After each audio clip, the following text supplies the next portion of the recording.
And welcome back. This is season 2, episode 11 of the Bottomless podcast. That is spelled BTTMLESS podcast. If you are joining us for the first time, welcome, and we hope you stick around. If you are a return listener, welcome back. And so my name is Kevin, and I reside, just for a little bit of introductions, I reside in Floribama, and these two lovely people are Leslie and Vince. and Vince resides in California, and Leslie resides in Hawaii. And we are three friends in our waning 20s talking about stuff that interests us. It's lit. Kev, I have to say that your pronunciation of Hawaii has gotten pretty good over the course of this podcast. I will say, like, since you were like a pronunciation Nazi in like the first episodes of our podcast, and so your name and Hawaii, because you like were like literally there was like at least 3 words I vividly remember you corrected me like very adamantly on, and I was like, I will never mispronounce these words ever again. I think the only one I corrected you on was my name, actually.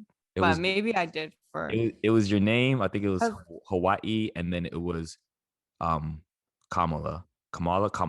Yeah, the way like you pronounce Kamala. I was like, yep, let me go ahead to get into my thoughts for the day. We're gonna try a new segment out called Put Me On. So food drink song that you guys are enjoying right now. That's like not on the spot. It could be ordinary. It could be ordinary. It could be super repetitive. It just could be like, but food drink song that's really like it's just hitting for you in life right now. It could be a McDonald's, like for example, the food could be a McDonald's McFlurry. Okay. Yeah, it's a simple okay. Vince, you song go. Ivy by Frank Ocean. I've been bumping on. Ooh. Ivy by Frank Ocean. Okay. For my song. Food, I bought a big Costco bag of mangoes and chopped them up and froze them and have just been eating frozen mango chunks, which I love. Oh shit. And sorry, what was the other one? Food, song, drink. I drink a lot of milk, which is actually not a great thing. Regular dairy milk? In some large perspective. Nasty ass. Just like whole milk. Like I just really like and not whole milk. I'm so proud of Leslie. And it's so good with spicy food, like especially like any kind of Korean food is just like such a nice little balance. Anyway. Vince be on here talking about vegetarian. He ate chicken wings. Anyway. Vince, not even vegetarian. Food, drinks. On y'all's Zoom dinner date, he's pescatarian. I make that mistake too. I start correcting people now because like I went to a little outing with people and they like did the diet restrictions and they wrote for me like vegetarian, and then I just feel bad. Like, no, I digress. I did have Buffalo too. I did have Buffalo Wild Wings. Well, actually, I had like a South LA knockoff that was better and cheaper to reward myself. Song to put you on. That's hard.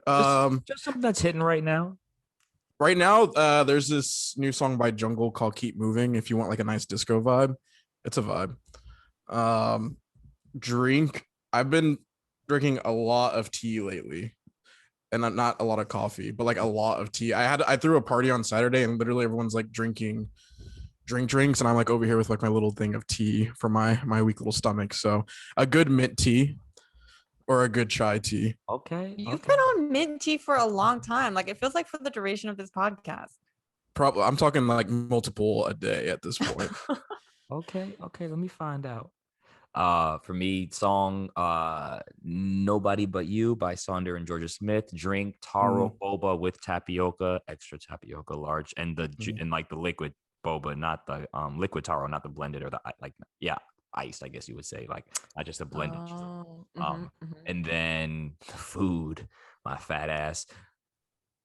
Airhead sour bites are hands down the best sour candy I've had in my entire life.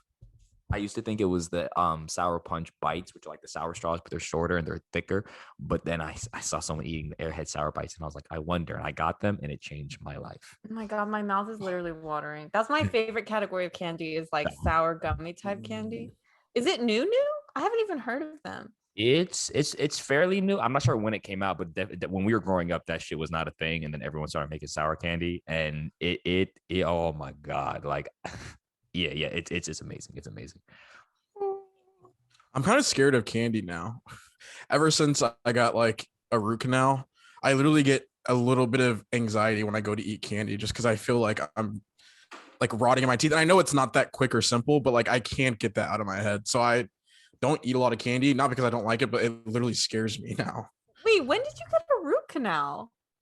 2017. I don't even remember hearing about that. Did you just quietly get it and not make a big fuss about it? It was like it was like a 6-month thing where one day I was eating and like my tooth just like crumbled, like one of my back teeth, and then I just like spit out half my tooth, and I was like, oh well, that's awkward.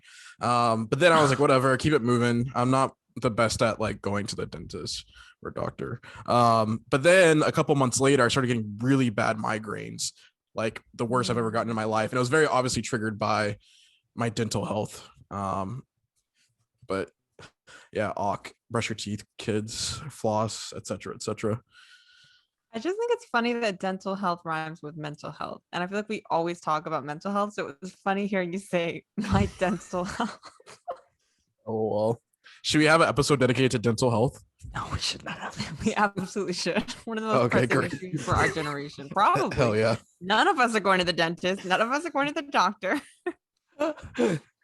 Okay. So this week's topic, we're going to expand a little more, but the core of what I want to get at is the crypto space, and then that'll branch out into like NFT, AI, virtual voice, like Alexa, Siri, all this other shit. But to start, I had to look it up. Can either of you define cryptocurrency? Go ahead, Vincent. You know I can't. Not looking up the definition. Oh no, I was saying 101 because there's a fire alarm going by. I can give you like a crude definition. Yeah. It's literally encrypted currency. So it's based off normal fiat monetary systems, like systems that are backed by the central bank, but it decouples from the central bank and it becomes its own currency that's encrypted and is like publicly validated through like a public ledger system. Yeah. Basically, what Vince said, that's actually a really easy to understand for the casual listener way to understand it is that there's a what does encrypted mean? What does encrypted mean? Like, so there's like an encryption that secures it. It's like, think of like a long range of ones and O's that are harder to compromise. So it has a unique digital signature. Is that what encryption is? Literally, yes. And each one does. And each coin of this cryptocurrency, or each unit of the cryptocurrency unit. So like when you give someone a unit, like you have to decrypt and they have to encrypt. I don't really know like how the process goes exactly. Oh, that's so interesting. So then when you pay, the other person owns that unique digital signature, and you have to, is it tied in parallel to our dominant money system where it's like, can you say like a Bitcoin is cryptocurrency, right? So can you say like one Bitcoin is worth this much of like regular money, or is it just totally decoupled? Kevin probably can give history better. My understanding is that in theory, it's supposed to get to a place to be completely decoupled, but we're not nearly there yet. So as of this point, yeah, it's more tied to normal monetary systems, and it fluctuates. Like when it inflates, like you can translate that to like a dollar amount. So it's tied. Bitcoin and cryptocurrency is tied to man, what's currencies like nations or like currencies? Like a state's fiat currency. So like a currency that a state central bank assigns, authorized. I don't know what the right word would be. Yeah. What is fiat currency?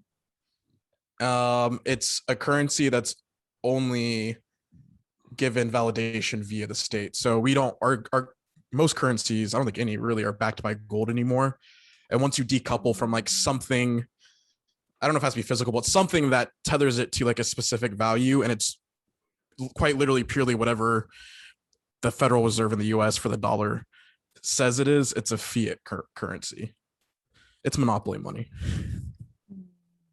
And basically, things like Bitcoin, specifically Bitcoin, is not backed by the dollar. It's being treated more like a resource, i.e., gold or silver, because We just decided to give it value because we wanted another form of currency. So think about, that's a good question, because that's what I was when I was first. And let me preface this by saying, like, I know as much about crypto as someone who just watched a YouTube video today. I know. I love how it's such an intense power balance, because even knowing a little bit is so much more, like the degrees of separation counts a lot here. So you're a resident expert, Kevin. Yeah. But yeah, we invite fact checkers to in the comments. for example, why, like, if either of you could answer, why does a bar of gold cost what it costs? Ooh, this is like a philosophical question. That's very interesting. Do you mean specifically a bar, or why does anything have the value that it has? The broader umbrella is anything. Okay, but calm down. Already sailing away. Wait, what do you mean, though, Kevin? The broader implication is Vince is getting at the broader implication of what I'm trying to like deconstruct, but to make it just a very relatable conversation that anyone can understand. Why does a bar of gold, why does a gram of gold cost what it costs? Like, if you were to go to the store and you wanted to buy a gold coin at a certain weight, what that gold coin costs in every state in the US is relatively going to be the same, or within the same range. Probably within other countries as well, there's almost an agreed upon idea of what a specific weight of gold costs. So to answer the question of why Bitcoin is not backed by the dollar, but can have a dollar value, I then pose the question to you guys: why does gold cost what it costs at a specific weight? You give any weight: gram, bar, pound. Wouldn't it be tied to like the original? This might be totally off. I've never looked into this. Like, wouldn't it be tied though to, like, originally gold was valuable in like trade, and it was because it was like beautiful and you can make things with it, and so it was considered valuable. It had a little more utility, right? Even if that was just like a king likes to have gold. So then, like, wouldn't today it have been evolved from like some original form of like how much trade value it carried? Or is it totally divorced from that now? Like, I think you're right. Especially if I think you're right in terms of how. So if you go into properties of metal, durability, like purity, like of items, beauty of items, in terms of metal, silver, copper, gold, bronze, and then in terms of scarcity of how much can you actually get your hand, like how much have we actually found, how much available, what's the availability of it. But part of what you said, like the beauty of it, right? Like if there's a scarcity and a large enough group of people find it appealing, then it's like they just arbitrarily decide, oh shit, diamonds, people want it. Gold, people want it. Lobster, shrimp, special rare fish, pursuit, people want it. So it's like what I'm trying to imply is there's a level of arbitrary, like it's not as if, like, gold isn't oil. Oil makes sense to us because in the extent that our current world runs cars, power plants, ships, planes, like oil makes sense. There's an everyday utility behind oil. Yeah. But with gold, can I get a little socialist here for a second? Because this is actually a Marxist concept of the idea of use value versus exchange value. So like what Leslie described would be the exchange value. So gold is worth this much because we've collectively decided that X amount of gold is equal to Y amount of steel. But what Kevin's describing is a separate value that often gets kind of erased, especially if we talk about like markets and like a financial capital sense, where there's also a use value where the value is some sort of like, I might be butchering the use value definition, but it's like the intrinsic utility of what it provides to humans.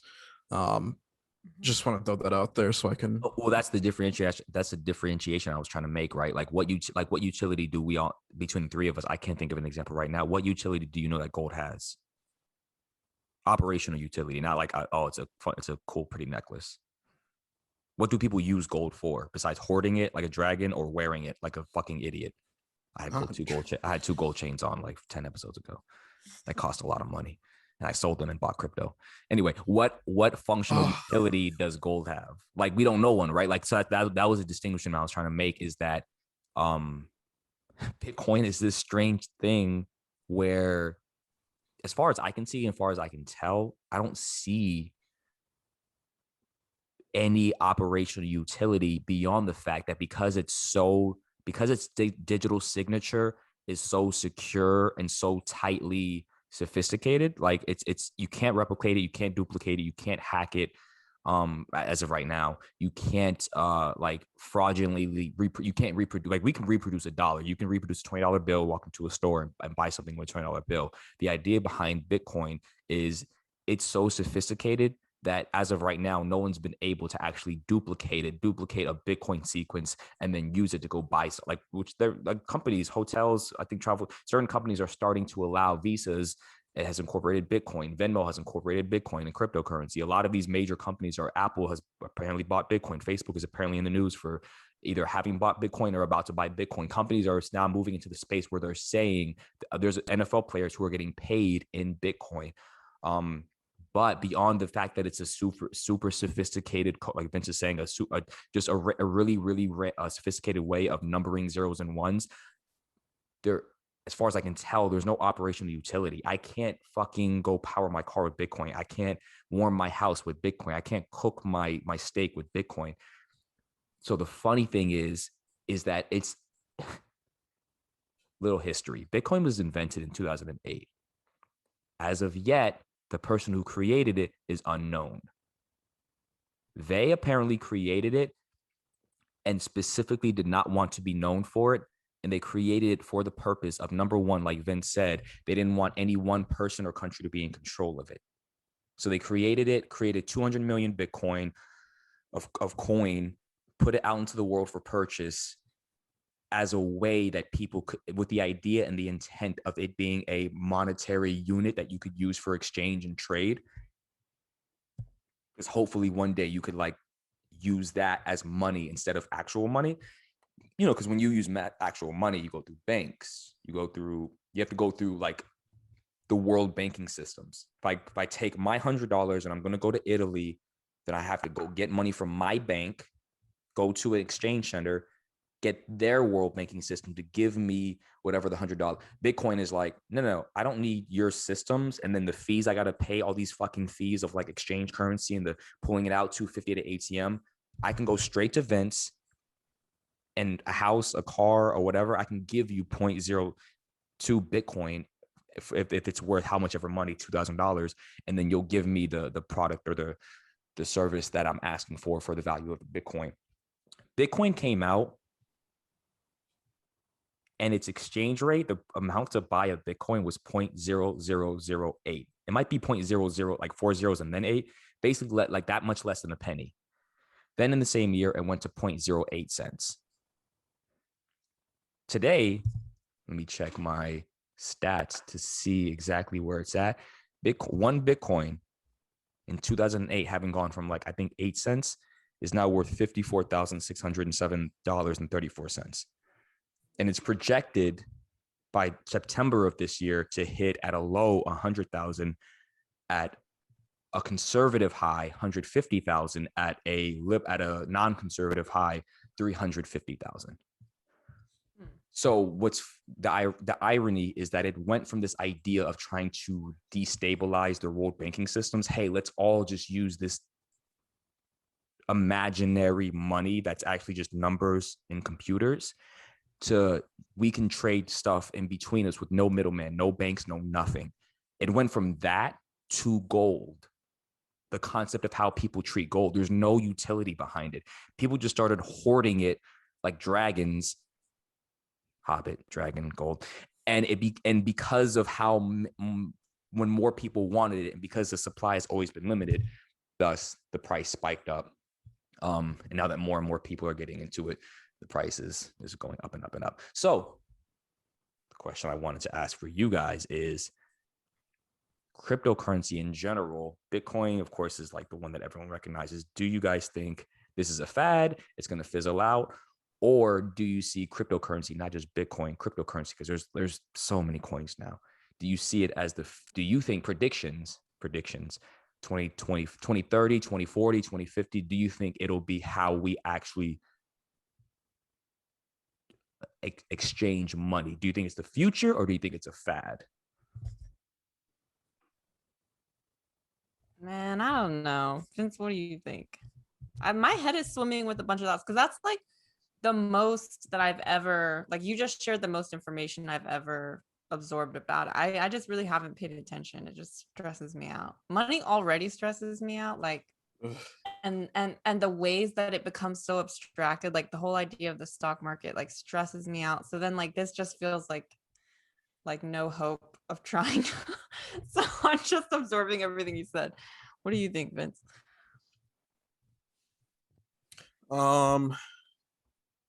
Both. I think like our current obsession with it as we know it is like a speculation fad.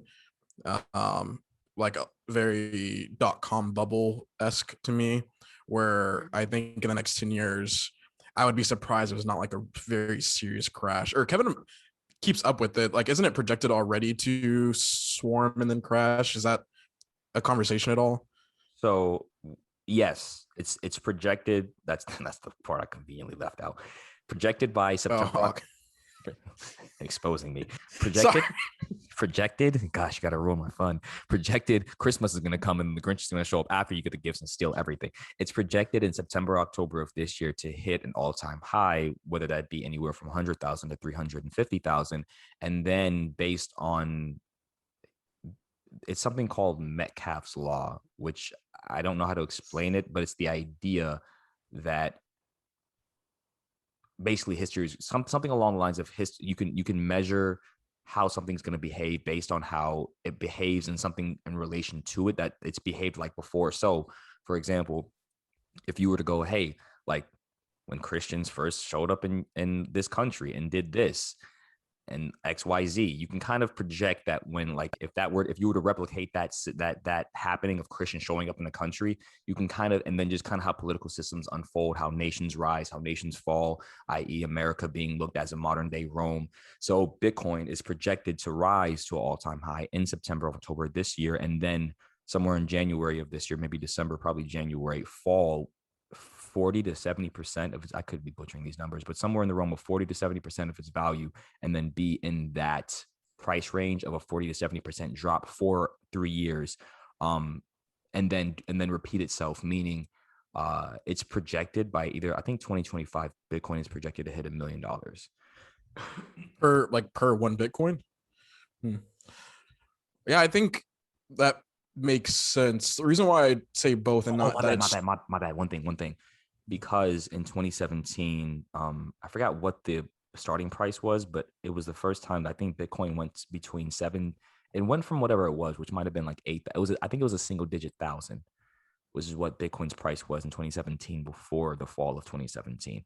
Then in the fall of 2017, Bitcoin, I believe, went from a single digit thousand to a value of a high of 20,000. And then in January dropped to 9,000. And I want to say just last year, 2019, so like a 3-year cycle, like again, it'll sit in that low for about 3 years based on how it's behaved before. I want to say last year, it was when it dropped to 9,000 and 20, like from 2017, 20,000 all-time high. Like, oh my God, people are freaking out. It's the high. Bitcoin is the future. And then a couple of months later, it goes from 20,000 all-time high to like back to 9,000. It stayed that way somewhere in that realm for like 3 years up until 2020.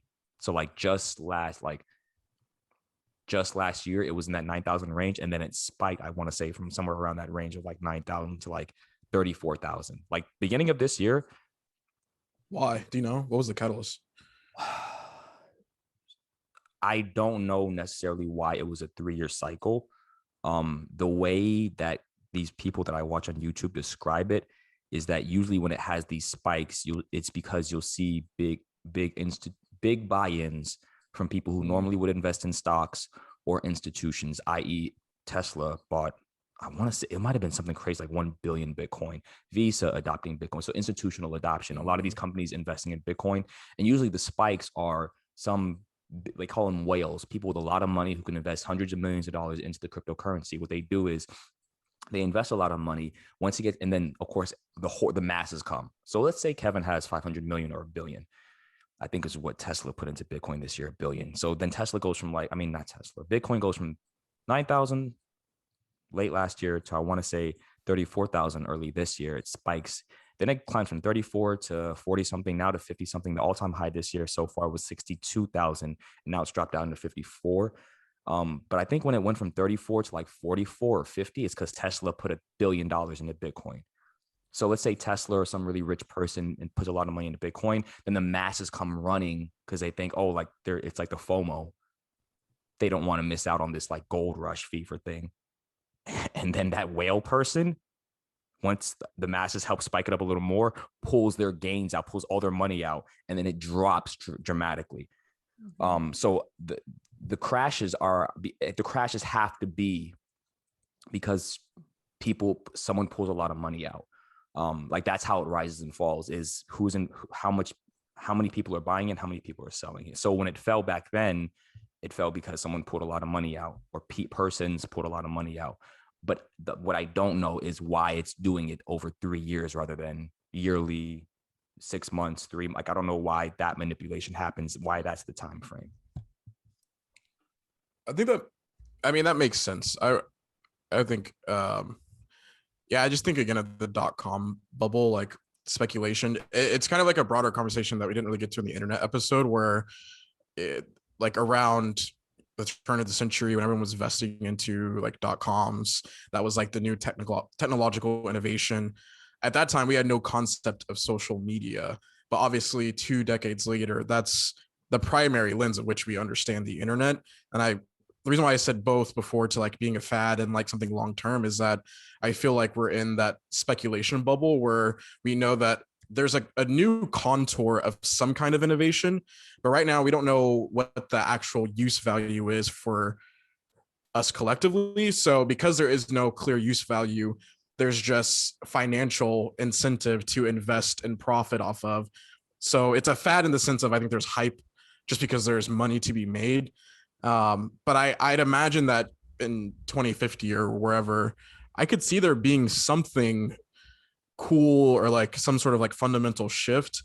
I haven't yet heard of what that could possibly be, and I'm very curious what people that are not just interested for money but like believe in the mission of cryptocurrency, like I'm curious what they imagine that technology, that shift in technology, like what exactly that is, or what exactly that will do for us collectively. Now let's shift over to NFTs.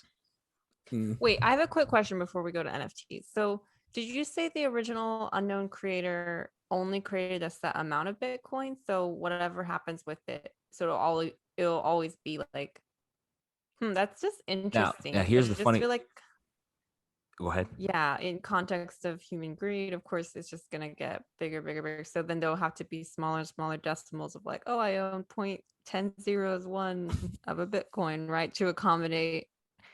It's interesting. Yeah. So right, because like right now, the issue comes of like, oh, are we gonna print more money?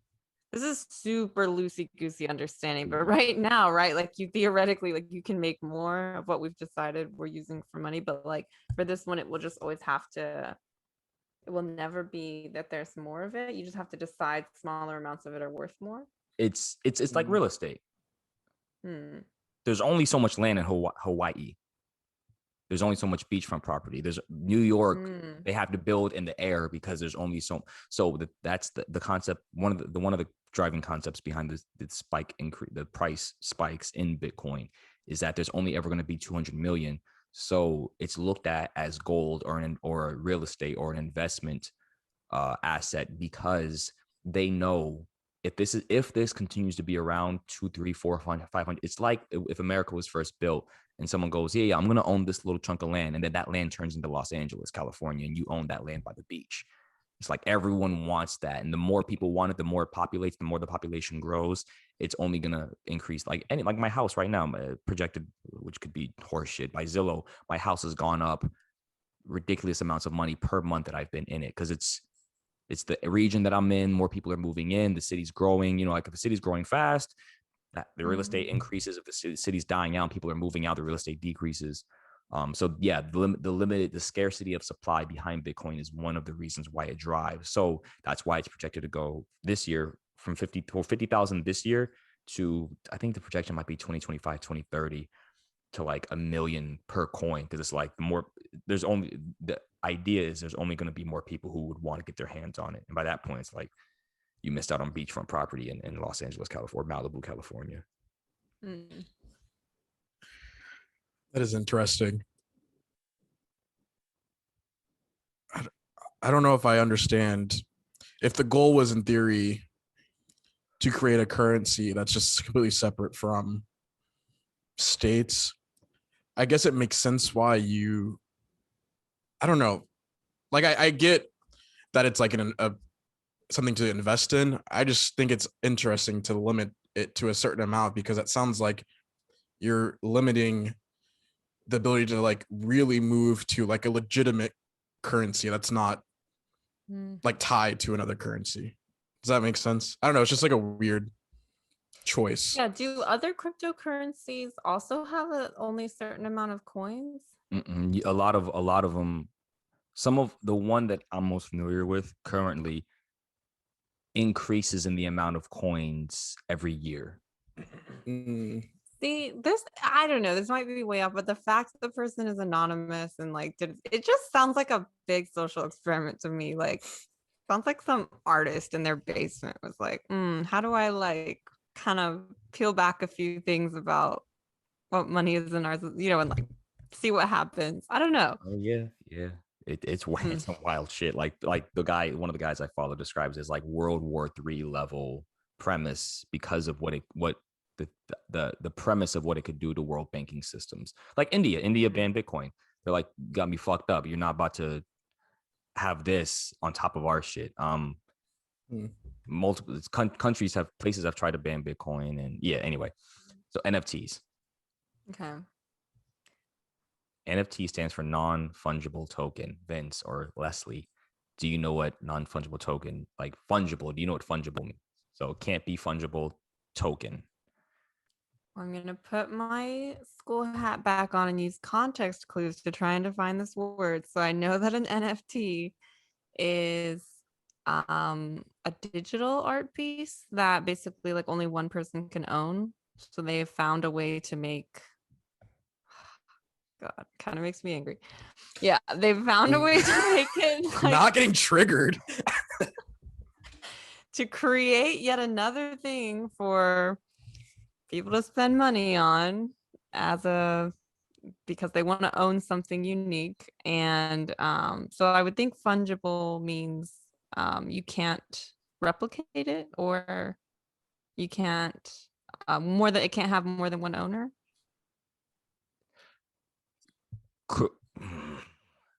Yes and no, and I'll answer. Does it have to do with fungi? Non-bacterial token. No, it doesn't. The reason I say yes and no is because I'm not sure yet. I don't think this is how they operate currently, but you are right. The idea right now that I understand of NFT is that because fungible means it can't be like frauded. Like you can't make a fraud. Like I can make a counterfeit 20 bill. The idea is you're not supposed to be able to make a counterfeit of it. Non-fungible, non-counterfeitable token, digital item. So the reason I say it can't have more than one owner is because currently I think people are actually trying to build systems to where they can split NFTs into shares. So if there was like, for example, I'll show you guys this so we have a visual. And if you're listening and you go over to YouTube, if you don't want to go to YouTube, what I'm showing them is that cat Pop-Tart rainbow GIF. Oh yeah, I saw that thing. Oh well. That's so someone, I'm not sure if the creator of that GIF did it or someone else. Classic. It was turned into an NFT and it sold for $600,000. And so the idea would be behind NFTs is that like, if like with Bitcoin, one Bitcoin is worth $54,000 right now. But Leslie, if you were to go and you can go and buy $1 worth of Bitcoin. You can buy $5. So with the NFT, the idea would be if that NFT is worth how much ever money, you could buy shares and holds the way you would buy shares in Apple, the way you could fracture it out. So currently the idea is one owner, but the idea that I think they're trying to move towards is you can make it fractured into shares of an NFT. When I think fungible, I was gonna say I think interchangeable might be a better word. I think of like fungible workforce and companies where certain roles are not fungible. Of course, there's a fire truck going by while I talk. But like not interchangeable, like this is not something that can be changed out with the token, meaning that there's like a single token, which is what gives its uniqueness. And that token in itself is not interchangeable with anything else. It's the only one. Oh, so yeah. Now, what I will say is that, okay, of course, I don't know the history behind that cat Pop-Tart rainbow NFT, but most like all the NFTs that I've heard of so far, especially the high selling ones, it's some person who draws or paints. And there's like, you can go on YouTube and go how to make an NFT, how to whatever. And you can like, I right now can take an image off my phone, any image from my Instagram, upload it as an NFT, turn it into a non-fungible token, an NFT, and then I own it and I could sell it. Now, mind you, the market decides what the value of it is, but I would own my NFT. And so a lot of people have just like people who are like sketch artists, drawing artists, paint artists who are like on Instagram. It was a platform that was created where you could turn your image or it could be a video, it could be a song, it could be a movie, it could be a TV show, it could be a GIF, it could be a still image. You can turn it through this system into an NFT. That's what people did with a lot of their art. And then you just saw like the highest NFT. If I'm curious if you guys know, I didn't know that. I had to like dig around. Guess what you think the highest sold NFT price tag was? $3 billion. Oh, Leslie shot for the stars. I'll say, I don't know. I was gonna say in the single millions, maybe 10 million. So that's a good spectrum, 69 point something million dollars. God damn. And it was like, I mean, this isn't, let me see if I can find the actual image, Gotham. Is there one place that people sell them? Like you put it on the market in this one, you just... There's multiple. Like Taco Bell made an NFT. I mean, but that's not answering the question. There's multiple platforms and sites in which you can sell your NFTs. Some are more popular than others, but there's several. It was created. I think the idea is, and NFTs were built off the premise of a cryptocurrency called Ethereum. So Bitcoin is just like this thing that's like gold. It just sits there. Ethereum is almost like Google. There was a point in time, and still happens now, to where when you go to find a dramatic pause, that was so good. Well, that's true. I was thinking, I thought you froze for a second. To be honest, I was like, oh no, that was just a pause for dramatics. No, there was a point in time where to find something, and even now, you use Google as the landscape to go like navigate and find something. So like today, I would type Thai food restaurant near me on Google, because where else do you used to be the phone book? Like the phone book now it's Google, and so Ethereum is a cryptocurrency, but it's also a network. It's a digital network, kind of like Amazon for all these shoppers, all these businesses that sell and people who want to buy. For virtual merchandise, like NFTs. Exactly. So the idea is NFTs would be a forerunner of a bunch of different type of goods to all operate in a virtual. Well, no. I think NFT is always supposed to be a digital art item, whereas the Ethereum. Does it have to be art? You can upload. I can literally take a picture of this bottle and upload it, and it would be an NFT if I made it into an NFT. Now it cost me $6 currently. Oh, is it art? Another question. Yeah, but Ethereum. So NFTs are one of the playouts of what you could build on the Ethereum network. But the idea is you could build social media platforms, you could build websites, you could build a lot of things on the Ethereum network. The same way Amazon allowed for like you can go in there, open up your own business on Amazon through, it's called Amazon Marketplace. It was a platform that was created for business owners to go and utilize this network to where they could actually benefit off the greater platform of Amazon Marketplace. In the same way, Ethereum is not only a cryptocurrency, to my understanding, it's an entire network on which you could build things like this NFT thing, or like a social media platform or a website. It's a network. It's like this ecosystem where you can go and create things. But for digital goods or digital spaces only?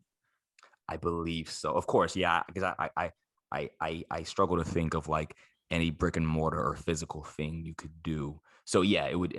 I think right now, to my understanding, it's strictly digital. So, actually, it sounds like both of you are about to say something. Well, I was going to say, I have two directions my mind goes in with NFTs that are more so like broad spaces than like cohesive like thoughts. But I'm curious, Vincent, since you tend to have more structured.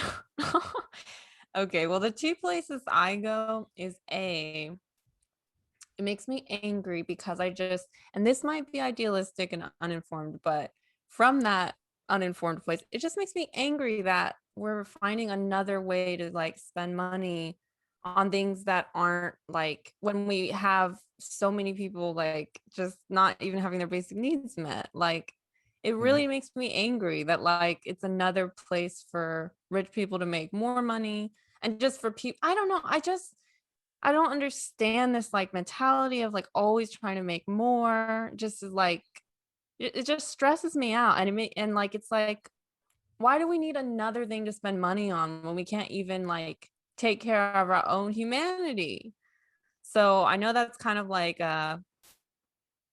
like I know it's a nice thought, but it is kind of underinformed. So, but that's like my honest reaction. And then the other place I go is it's interesting just from more of like less grounded in reality, more just like floating through the conceptual implications of this, which is like, oh, finding a way to acknowledge all the content that's being created that hasn't yet found its way into a more like formal system of establishing value. Because, you know, like meme creators really have shaped a lot of thought and played a big part in relationships and in communication and all these things. And up to this point, other than maybe like some internet fame, if you know who was in a meme or who created a meme, there hasn't really been a formal way to like us as a society acknowledge like, hey, you are contributing to our collective experience and communication and all these things.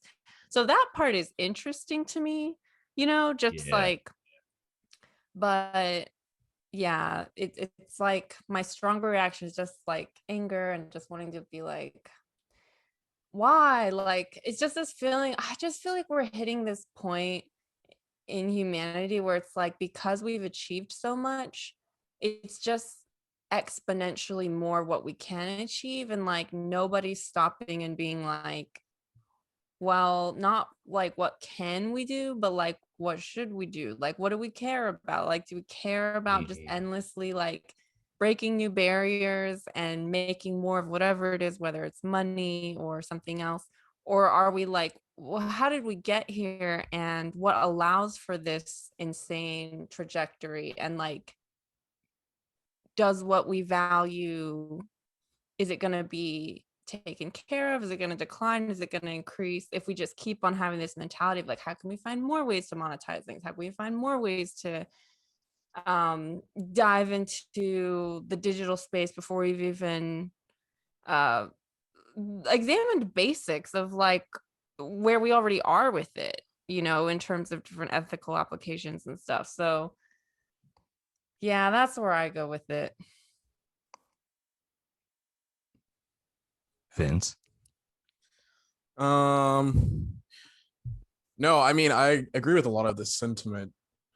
I don't necessarily have the same concerns of us being at a place where we're constantly trying to break through innovations in the digital. Like, I don't think there's anything inherently wrong with that, even in the context of how fucked up things are IRL. I do think and I'll make this quick and not get too preachy. I do obviously very much agree with like the sentiment of concerns of like constantly searching for new ways to monetize. And to me, it's a big part of what makes me a little cynical, and I'm pretty ambivalent to NFTs and the crypto space in general. Like I mentioned, I am curious. I like technology and innovation, so I'm curious where it goes. Yeah. But I can't help but to be cynical because I feel like, to Leslie's point, the road to that innovation is made up of profit incentive, which we could go pillar by pillar, industry by industry, to show how that is not the most efficient way to innovate if we're defining efficiency as creating things that really add value to us collectively, as opposed to that really add money to us. And really to us, it's obviously disproportionately to a certain sector of our population. And I will say, before I get off my stump, but this is like the main critique of capitalism, where the logic of the economic system is that this is going, like, you shouldn't be surprised. Like the logic is capital always looks for new markets and new places to profit off of. That's how a firm keeps their market advantage, because they're looking for new consumers, they're looking for new products. So I think, to me, it goes back to that broader question of the limits of our economic system and the way that it warps the way we go for innovation. It obviously puts us in a place where we innovate because innovation is profitable. But what that looks like and the road to get there is going to be warped. And another example isn't just kind of my cynical thoughts on, do we really need to monetize that like rainbow meme? Like, it seems kind of trite and useless. But I do know the other big critique of crypto, and I've heard it in Bitcoin specifically, so I don't know how it pans out across all crypto technology, but there is the concern that we're already at a place. Bitcoin isn't even really adopted by mainstream population, but it already consumes more energy than countries, which I just did a quick search before and I saw Argentina. I don't know if that's really the case, but sizable countries. So it's already not efficient with our IRL resources. We don't know what the real value proposition of the technology is quite yet. So all that to say, I generally agree with Leslie's cynicism. My only question for both of you, but I am curious for Leslie, and I don't have an opinion, but when I think of NFTs, I do wonder, there is, when it comes to like physical media or physical art, is there no value in your mind, or either of you, to a master copy or an original as opposed to duplicates? And if there is, do you not think that there could be something interesting about bringing that dynamic to the digital space? Because that's what NFTs are, right? Like, we're taking a piece of media and assigning a token saying this is the master, this is the original. Do I think that we... Oh, that's my question, really. Well, that's kind of what I was getting toward with, like, yeah, that is the second plane I went to, right? It's just sort of like it being an interesting concept to find a way to assign value to this content that's being created in this space.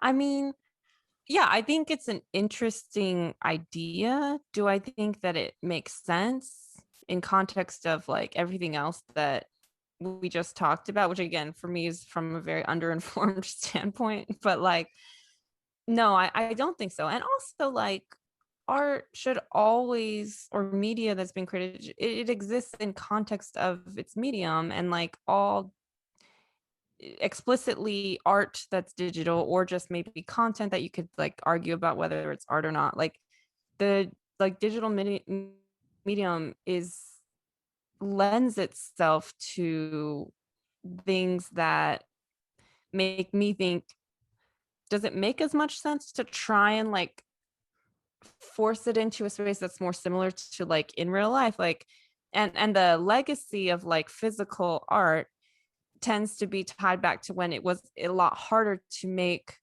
copies of whatever physical thing was made, right? So now like you can make a painting and then you could do a screen printing of it. You can take a really nice photo on your phone and do really nice prints and it'll look pretty good. Same basic visual impression. Like when objects were being made, you know, in time past, it was a lot harder. You had to have a lot more skill to replicate it. And so I think the lineage of objects now is already, well, actually, interestingly, I'll end with this because I don't have any like solid opinions, but interestingly, that's where the legacy of physical, I think, art objects came from, but it's moving more and more toward more of like a digital space, like because it, like I just mentioned examples of, it's easier to quickly replicate.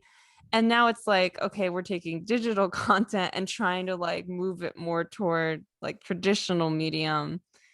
And I guess maybe just I don't see as much negative effects with taking traditional stuff, traditional media, and moving it more to a digital framework of like, oh, we can easily replicate this, blah, blah, blah. Why not? Whereas I all I can see is kind of just like negative or stupid effects of like taking digital content and trying. But again, I mean, it'll be interesting to look back on this because that's just like instinct, right? Like I haven't done a lot of reading. I haven't really looked at any NFTs. Like I haven't applied anything except for my gut reaction. So yeah. What do you think, Kevin? Vince, repeat. You said something. You asked something about the master copy or the original as something about value in relation and correlation to the original, to the copies. But what was the actual question? I guess basically that physical dynamic of where I think music's like another example too. Like there's like a master copy or the original painting, which has like a specific special value as opposed to the copies of it. There's like that relationship usually with physical mediums or media. But I'm wondering, is there not something interesting about replicating that in the digital space? Does that make sense? Well, what when you say is there something interesting, like what do you mean? Is there something? Wait, let me add one more thing because maybe this will explain. I actually did just think of something interesting. The interesting thing is that it is in a way that can't happen, I think, in not this space. It's allowing the value that is assigned to it to more purely, I think, and more maybe democratically be influenced by like group, like how much do we like the thing, like how much, or I don't know, I guess still not maybe as democratic because it's still just like with traditional art out in the real world, heavily influenced by people who have more money, you know, like their taste is going to count more. But I do think there's like a larger, it seems, because the same, you know, like the internet does democratize some discussions, right? And the types like Reddit, like you can have a bunch of people popping in there in a way that you can't as easily coalesce in person. And so that part is interesting. And that maybe it's more a little more open and like, well, we just fucking decided the Rainbow Cat meme is worth $600,000 and like that's what we did. Did we, or did the millionaires and billionaires decide that? Well, but they decided that probably because of how much they saw that it resonated when it was unmonetized, right? Like here's the thing, like did they recognize like those NFTs, if I understand correctly, most NFTs, some NFTs, I've always seen them put up in an auction format. So I believe, I'm not sure, but with that one that sold for 69 million, it was in an auction format. And again, like going back to an idea that Leslie kind of touched on, which was the way art used to, which is why I have so much optimism and hope and joy in my heart that Leslie covered with darkness about NFTs, was because used to be in society, you had to belong to upper class to make art, to get your art into the galleries, into the museums. You had to be formally trained. The upper class had to embrace and accept and stamp your art and say yes. And that's how, you know, like whether it was the Italian Renaissance artist, Michelangelo, Leonardo, like, or whether it was Warhol here in like Like there was a time when graffiti wasn't, there was reason it was called street art, and there's reason folk art was called folk art and not boutique art or gallery art. So the reason I'm so optimistic about NFTs is because like these weren't, as far as I know, like there's a kid named Fewocious, and I want to say his name is on Instagram, his handle is spelled FEWOCIOUS. He's just some kid who had been made, he called them daily sketches.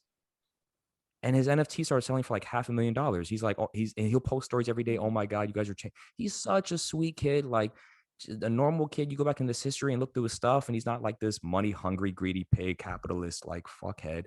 He's like just some sweet kid who's like, oh my God, I'm so grateful. You guys are changing my life. Like, I just love art, and I loved it for like the sake of create. So the beautiful thing about NFT, it democratized like that Reddit community that fucking turned GameStop into what it was for the short moment that what it was. That's what did it democratize though? Like I get it. Oh, it in the sense of like mid speculation when it's like something new and like hyped. But if this becomes a normalized thing, is the Elon Musk of the world going to buy some random person's art because it's an NFT? If that's becomes like a normalized, well, that's what happened. Do you know people? Who? Do you know? Do either of you know people? What's Beeple? Exactly. No. Wait, Bebo, the social media app? Same people. BEEPLE. Do either of you know that artist? No, is that the artist you're just referring to? No, he said Fewocious. Fewocious was the other kid, $500,000 for his NFTs, multiples. Beeple was the one who sold his NFT for 69 point whatever million. Do you guys know JN Silva? He's a photographer who's been busting his ass in New York for years. And he said he made turning his photography into NFTs, struggling to make a living in New York as a photographer. Right, but that wasn't my question. I pro everyone take advantage of the bubble now. What does it democratize?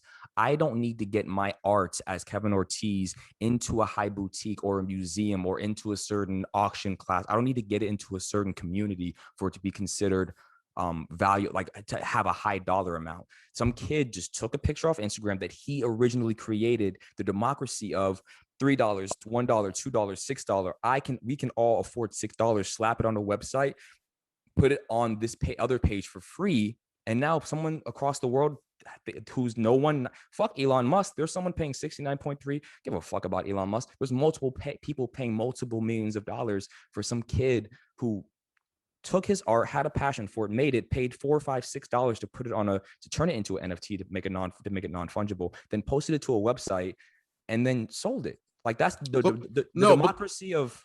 But my question is, that sounds like the case of someone profiting off the bubble that we're in and the hype and how new and inflated NFTs are. When it normalizes and it's not something what's a bubble? New.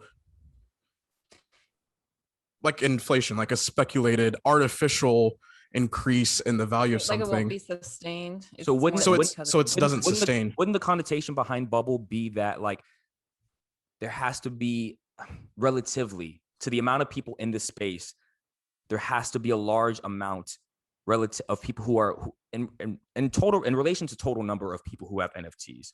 And correct me if I'm wrong. Wouldn't there have to be a high number of people whose art is selling for a high value worth for it to be a bubble? Like, what if 98% of NFTs sold for $2 and just 0.02% sold for $500,000, $1,069,000, less than 0.0001%, but the rest of the NFTs sold for $20, $25, regardless if there was a million people selling NFTs? The bubble of, yes, people who made NFTs, but there is no bubble for high selling NFTs. There is no bubble. The bubble as it relates to the immediate exchange value that we're assigning to it. So like, I can't abstract it because I feel like bubble can mean different things in different contexts, but I mean in this specifically, the reason why it is so valued, I guess to me, when you say that the reason why it's so valued is because of the NFT, that it sounds like to me you're saying that the art that whoever made like 60 years from now, like there's something inherent to that art that makes it worth 60 million, as opposed to the novelty of the innovation being something new and something that wealthy people are very hyped about right now, which is why my question would be like, what does the NFT democratize as opposed to the current NFT speculation bubble? Like when the inflation drops and no one cares about it anymore, is there some sort of value proposition that will remain past our immediate like craze over it, if that makes sense? I think so, because I don't think that ferocious kid or Beeple, I don't think Beeple selling his piece for 69.1 whatever $million was a fluke of the inflation of the general NFT bubble. Like if we go after this podcast, you guys go to Ferocious and you Google Beeple art, like the way you'll see, like, oh shit, this he is a very, both of them are very talented visual artists, very talented. Like you feel something, you watch, at least with me, it resonates. I'm not even into like the kind of art, like it looks like some shit Vince would like, some like fucking weird head ass Long Beach LBC head ass motherfucking like goofy weirdo fucking, it looks like that. But I look at it and I go, oh, this feels like fucking like, I can't explain it, but if you go look at it, you'll see. So, but you could have already bought it without the NFT though, right? Like you can already sell your art online if the art in itself is that again resonant. The NFT puts it into a space where I used to have to get my shit into a boutique for then art appraisers to look at it and be able to go through a system to where they verify that this, like with a Picasso or a Van Gogh or a Monet, you actually, there are teams and entire societies of people who go through processes to verify the authenticity. And to even get into that space, you, number one, had to go through, you had to belong to that society already. You had to be maybe like Michelangelo, he was funded or sponsored by the Medici, which was a banking family in Italy. And the only reason his art got to the degree that it was because this really, really wealthy, very rich family, number one, saw his art when he was very in fundamental stages, adopted him, sponsored his education, got him trained in sculpting and drawing and painting. Of course, that got him endorsement from the actual upper echelon, the bourgeoisie in Italy.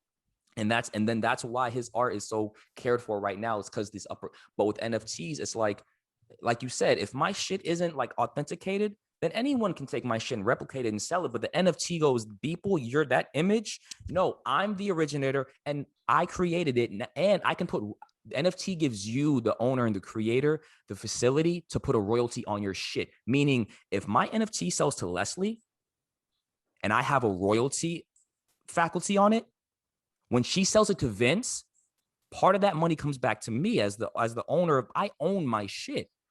And so what it democratizes is these kids don't need to go to art school. These kids don't need to get accepted into higher class societies. These kids, some normal ass kid in the middle of America who just loves art, doesn't have to need money, status, acceptance from an upper class society. It flattens it to where we don't need to go through this bottleneck to get to this point. I can just create something for the love of it. And then like the Reddit community or these like the internet community who just maybe likes this kind of weird ass art that Vince likes, looks at it and goes, and that makes me feel something. And then I can actually like, I can make a livelihood and make a living off my art. Rather than the democracy is anyone can do it and we don't have to go to art school or Art Institute of New York or Art Institute of Chicago and go, please accept me into your program, even though you're only going to accept X amount of students this year. Please, please Art Boutique, please MoMA feature my art, please whatever feature my stuff. No, fuck you. Ferocious just put on Instagram. People say, hey, you should make your shit into an NFT. He did it. Now he's making $500,000 off of one NFT and selling multiple NFTs. Like that's the democracy, is that anyone can now operate in this space. And what's cool about it is, yes, a lot of people flooded into that space in hopes to capitalize and make money.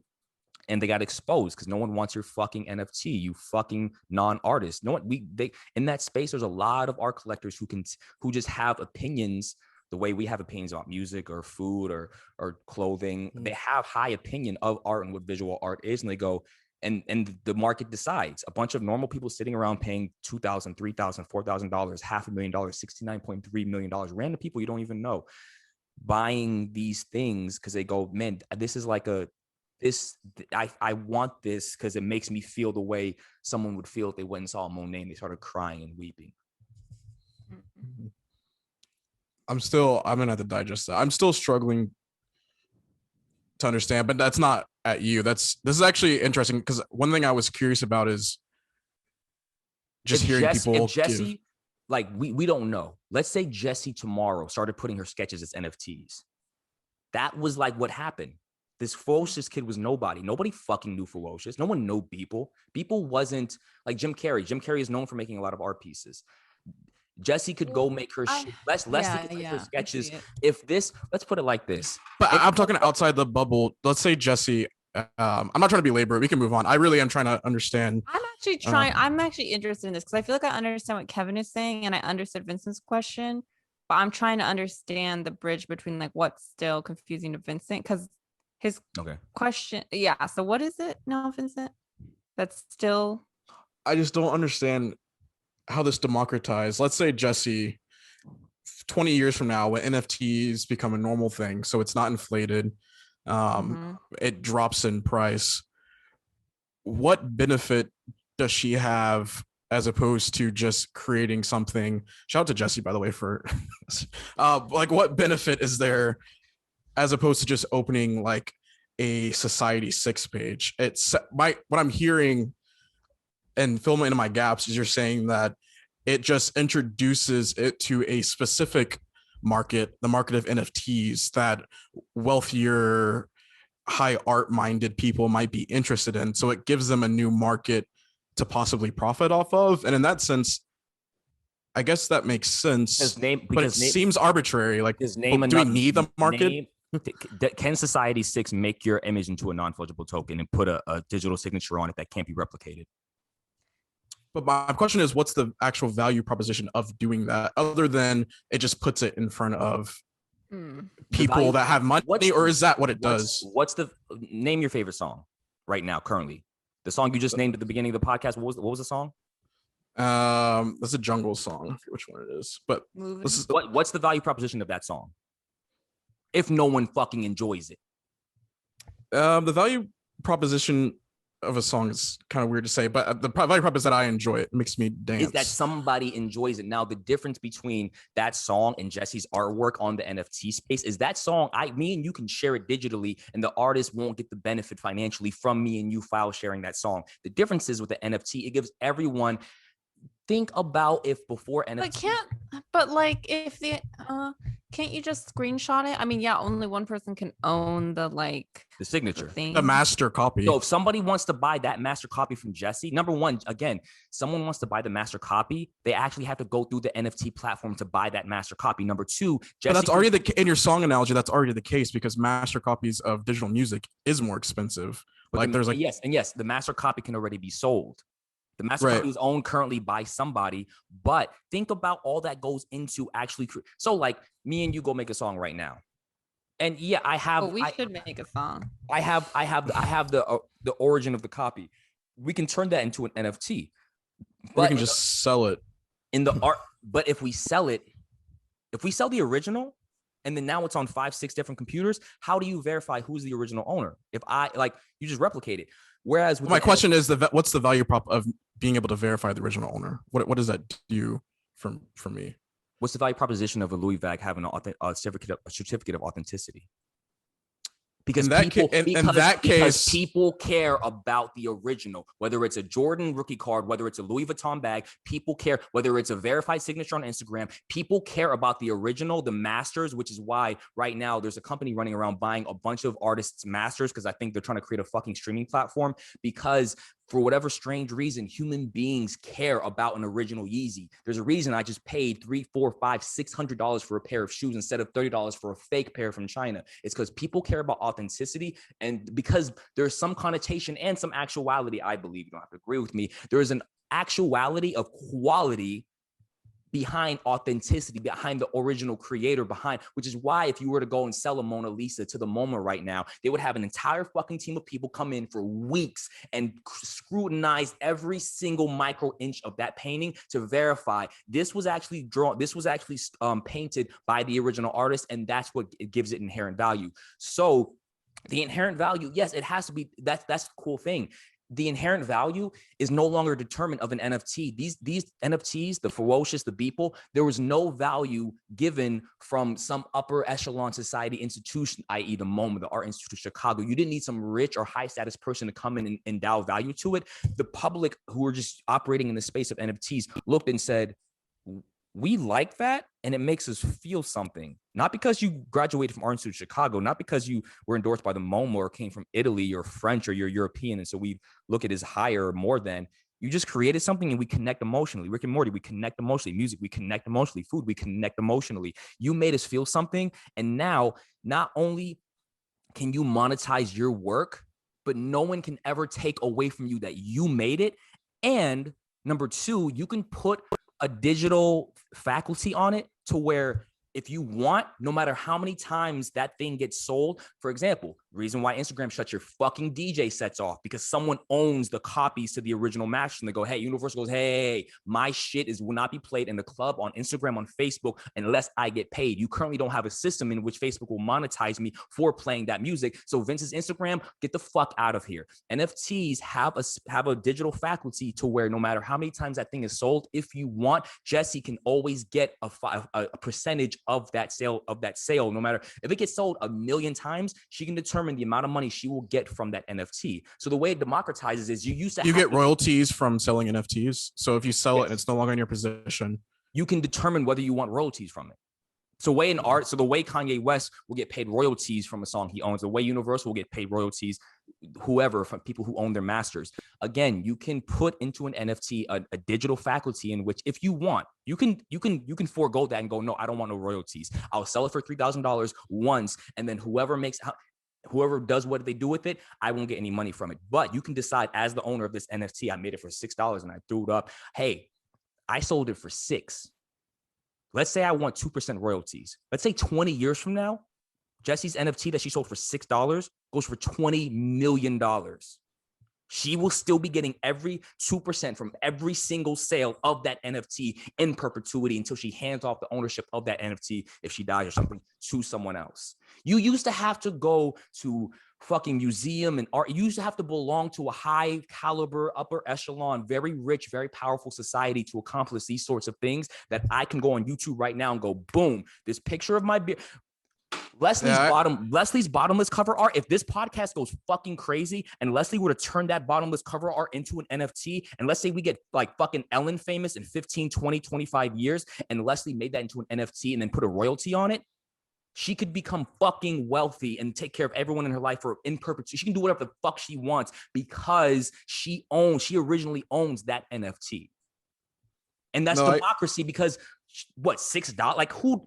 You don't have to go to Chicago Art Institute. You don't have to go to the MoMA. You don't have to go to Italy. You don't have to go to anyone and get through an organization or institution. You don't have to go through a bottleneck. Everyone can do that.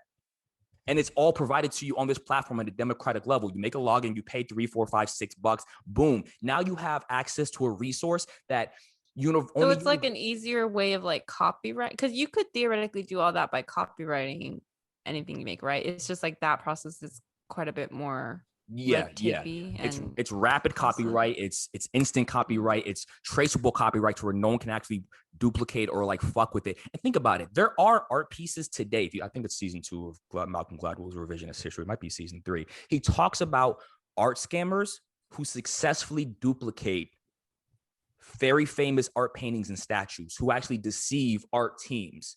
This is a digital thing. As of right now, there's no one who's been able that. That's the reason why people are willing to trade 69 point whatever $1 million on this platform. It's because you can't duplicate this. If you hack it, we can trace the hacking. If you break into it and somehow defraud it, we can trace all that back. So in actuality, as of right now, as it stands right now, theoretically, because this hasn't been frauded yet, this is actually more secure than a fucking Mona Lisa sitting in the MoMA right now. And you paid $6 and a login of information to do it. Jessie paid how much ever money to do it. Like, she didn't need to like get Universal to be under a contract for publishing and distribution. And you own now 80% of my, like Dave Chappelle talking about Comedy Central owning the Chappelle Show. And so he was begging and pleading, I never got paid for this, and you guys are making money off my name. Guess what? You signed a fucking contract. Why do you sign a contract? Because you were broke and you couldn't distribute your show to millions of people on a weekly basis otherwise without us. That's why it wasn't democratic for the Chappelle Show. He had to go to somebody who had the power and exposure and attention in order to distribute his content and information. Everyone's coming to this platform. This platform says, we're not going to charge you $1,000 for membership. We're not going to charge you to be some high-standing member of society. You got $6? You can make millions. We're not going to take percentage like, yeah, go ahead. You can make 69 point whatever $1 million off of your art. Just pay $6 to turn into an NFT, pay, like, log in with the information, and boom.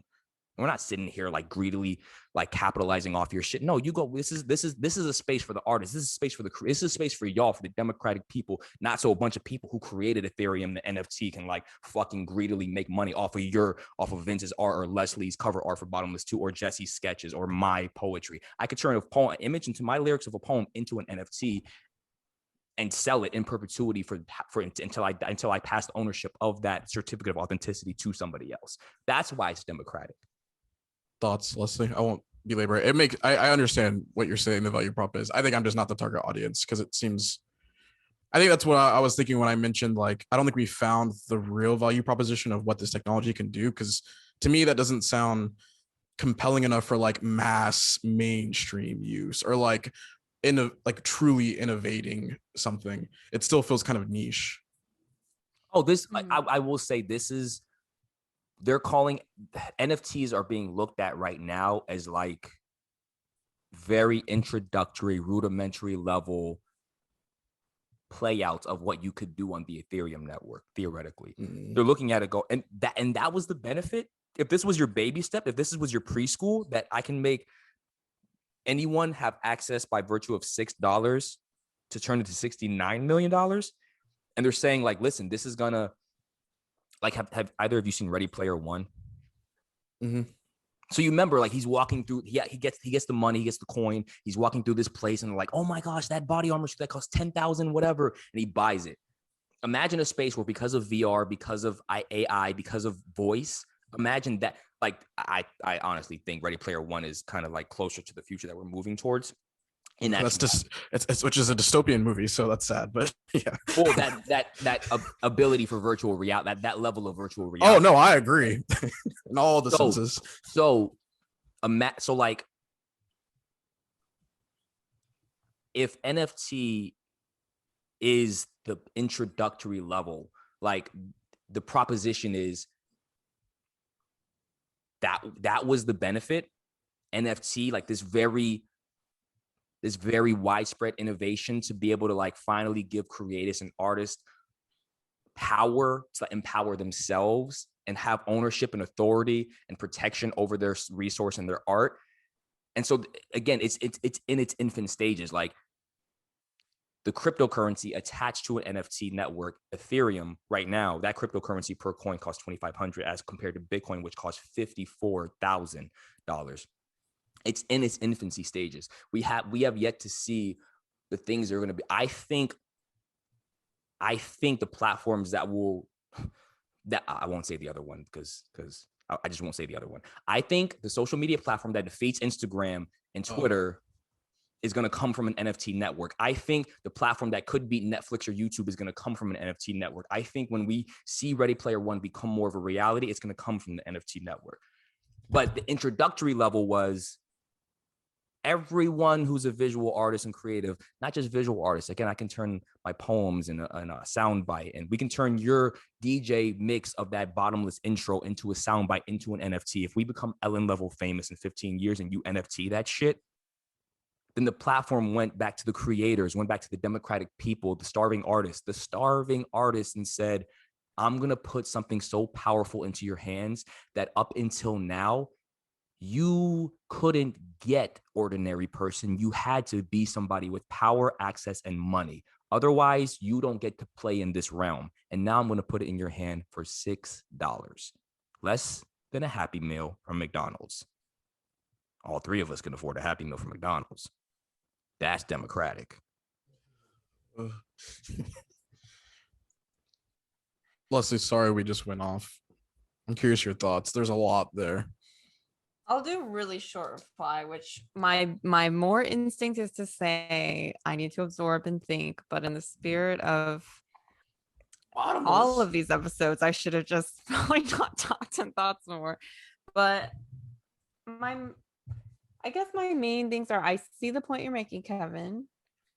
I also think it's not as, yeah, everybody can own theirs, which is definitely a step forward in artists having agency to actually make livings off of their work if it's the similarity to copyright, but it's like a lot easier and cheaper.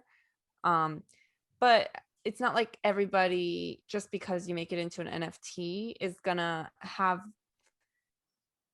their work in the same set of eyes, like in the same room. Like it's still going to be another specific set of people who have the power probably to launch you from being a starving artist to now being able to make money. And it is the people with money, right? Like I don't know enough to know how much like maybe smaller fish NFTs would then more easily make money again outside of a specific period of like more people being interested, so more people buying them. So that's just questions there. And then I guess my other thought is like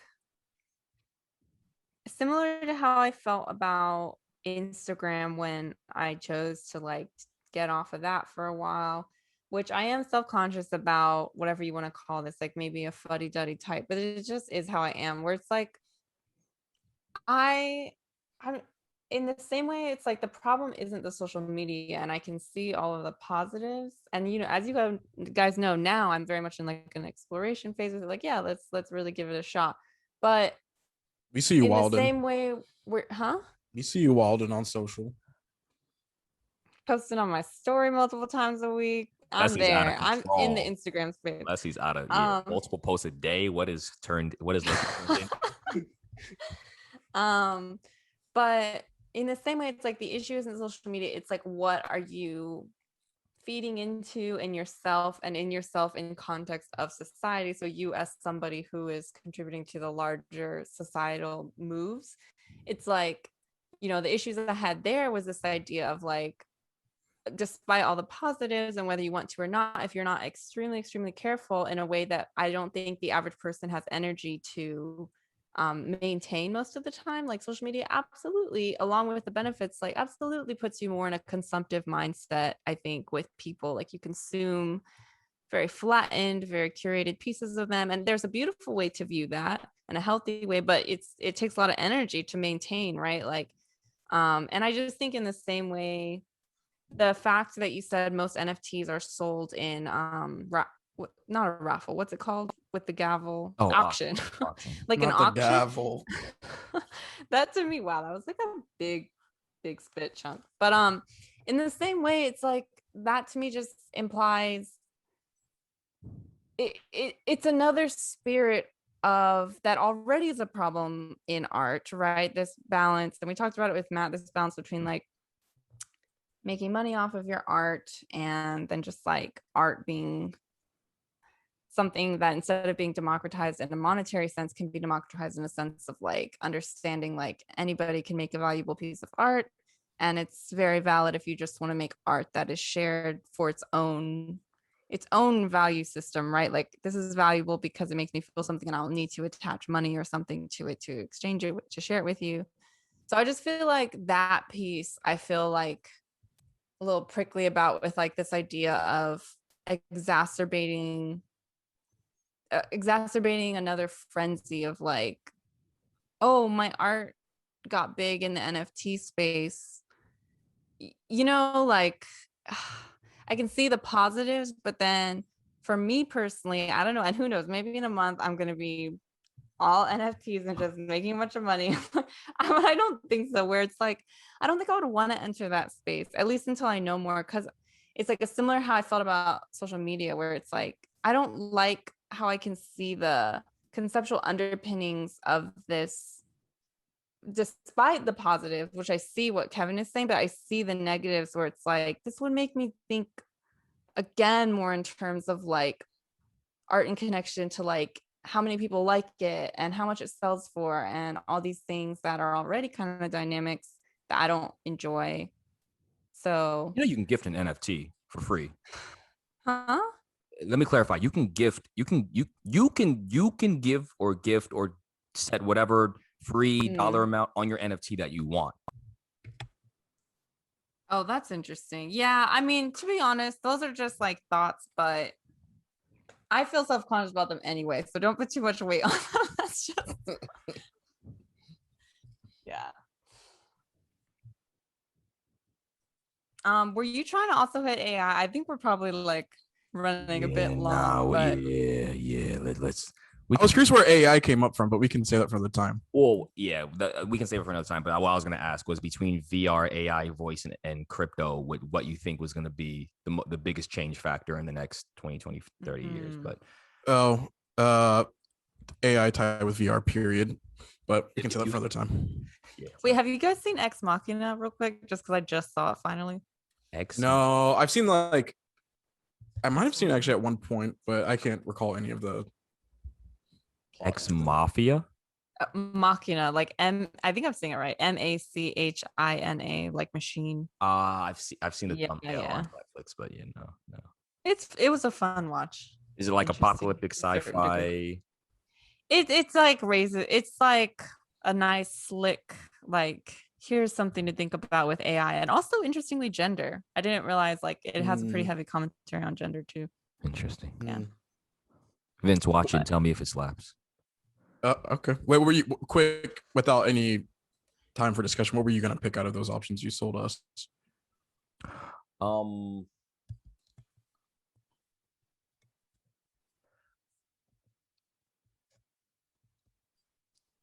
If I had to do next 2030, because it's the sooner over like 50, 70, 100, I think crypto.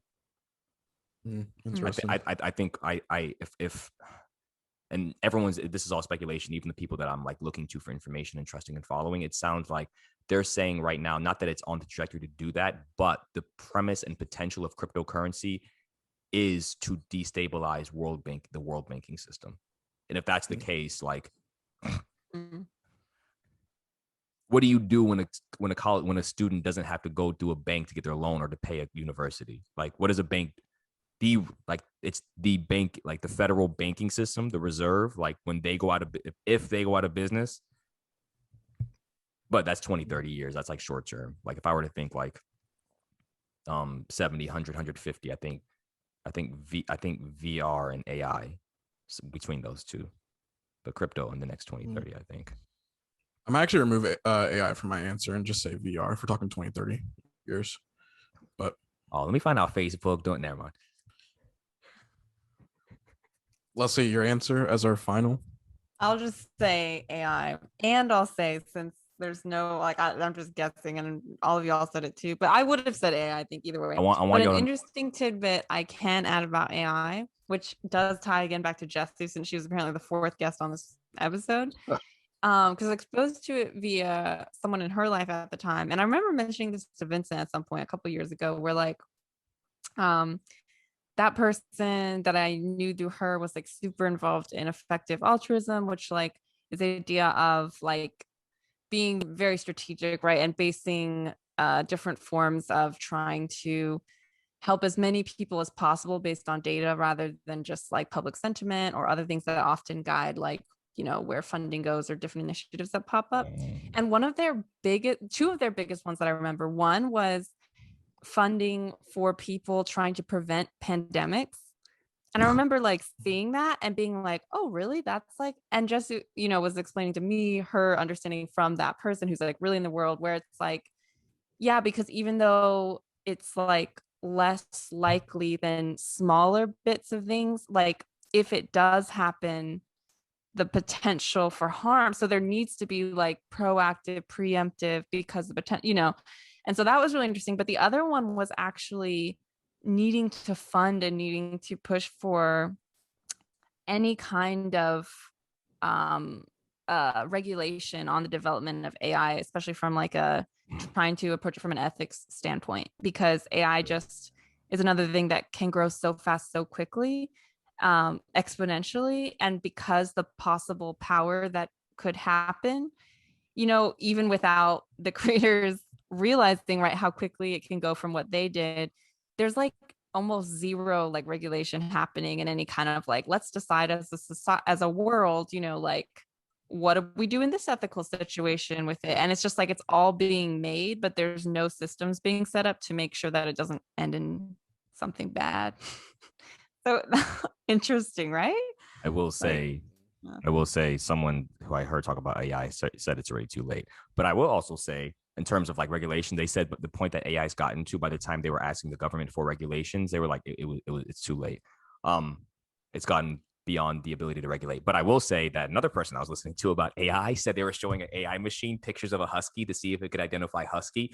And then it showed another picture of a different dog that wasn't a husky, and it said husky. And they were like scratching their head trying to figure out what happened, what went wrong. And turns out the AI associated snow in the background of the picture with husky. So AI just kept seeing snow and was like, snow, husky. So it's too late, but we might not have anything to worry about. That's actually a really beautiful like way to think about how it's forming, how it's programmed to form connections. Yeah, it's interesting. Take us home, Vince. Well, we'll see. Now we have this to look back on. We'll see what happens. I'm about to say I want to go back to this episode in like 2, 3, 5 years. And we have actually turned this episode into an NFT, and we're kicking off an auction this. Oh no, Kevin. Next, Kevin, these two socialists didn't want to help take care of our families in 10 years. I have already said I am pro any individual taking advantage of it. Our parents are dying in a hospital, and Kevin turned all this shit every episode in the backlogs into NFTs, and we made millions, and I paid for all of our parents' hospital bills. Just know it was the capitalists out of the three people who made it happen. Kevin also is not a capitalist. I'm a socialist. No, I'm a capitalist. You have to own capital to be a capitalist. I own capital. What's capital? Thank you. Okay, next episode. Thank you for listening to the Bottomless podcast. Y'all never let me have fun. BTTMLESS. What's good? Yes, you can catch us on Spotify, Apple Music, etc., etc. You know where to and find all us. of the rest. Yeah. YouTube, Instagram, Twitter. Yeah. Illy. Illy. Really. Bottomless.